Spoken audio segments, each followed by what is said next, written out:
Well, as you can see, I've been repeating the process as I went across here, and I said I'd do a little more filming later.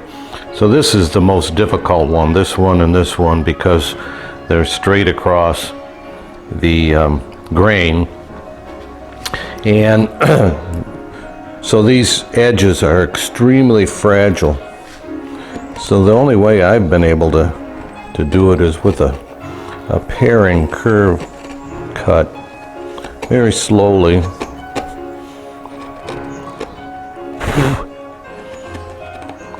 Twisting the gouge at the same time as cutting it. If you just push down into it like you would a regular cut, like here in the middle, I can do that. But if you were to push down on these edges, they would just come right off. So getting them pared down and still there, you can see they're fuzzy here. So we'll try and straighten it out a little bit.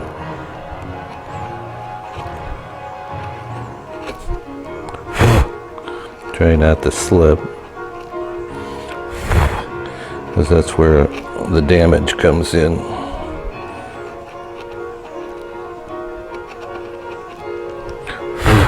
You just have to go down a bit yet. They're still high. Back here is completely uncarved, but you still have to use the paring cut if you want to save the edges.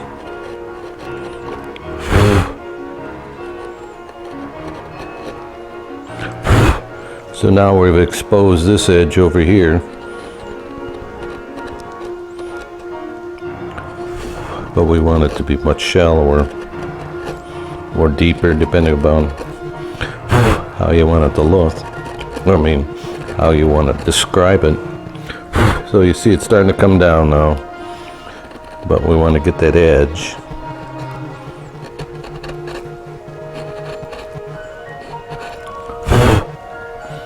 Fair.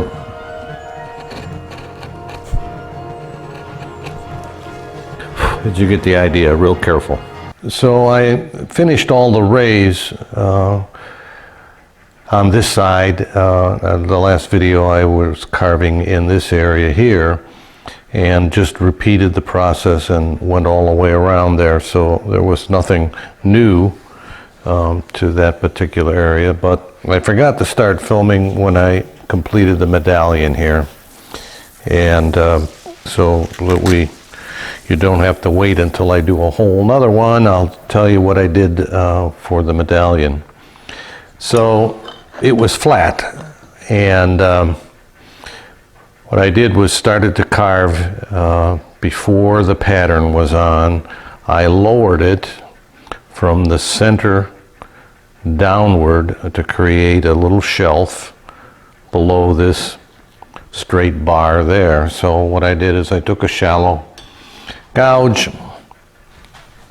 and carved this direction from the center here downward. That exposed these curved pieces here, here, and here.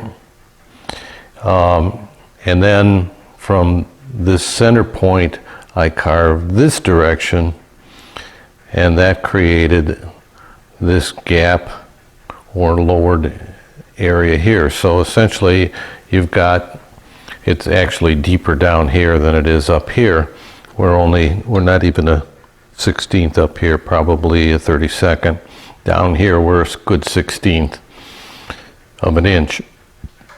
So I had that nice and smooth as best as I could with a shallow or flat gouge.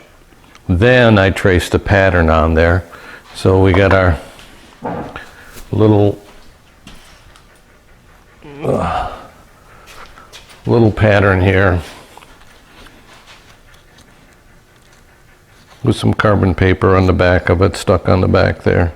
And I just stuck it on there, and then I traced I suppose they're petals or leaves, whatever you want to call them. There's different, these medallions are different depending upon the carver or the piece that you're trying to copy. This particular one, they're pretty straightforward. So after I had traced them on there, I took a V-chisel and ran it in between here, and that created the leaves with the V-chisel. However, this was still high all along here, so then I took smaller 3s and continued lowering this section in here to expose the leaves so they look like they're raised, which they are compared to the background, which is lower. And I lowered it some more down there on the bottom. So that created the 3 dimensions of the leaves. However, they are curved because they're on a curved background. So then these little indentions here, I traced them on from here and carved them out with a very sharp. So I had a number 11 or a number 9 here. This is a 9, and was able to get in here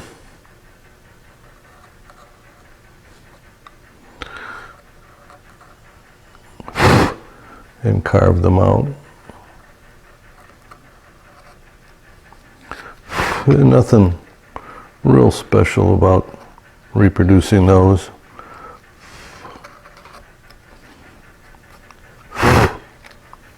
I guess that's pretty good. So that's about it. So once you have the medallion on and get it to where you want it to be, it's done.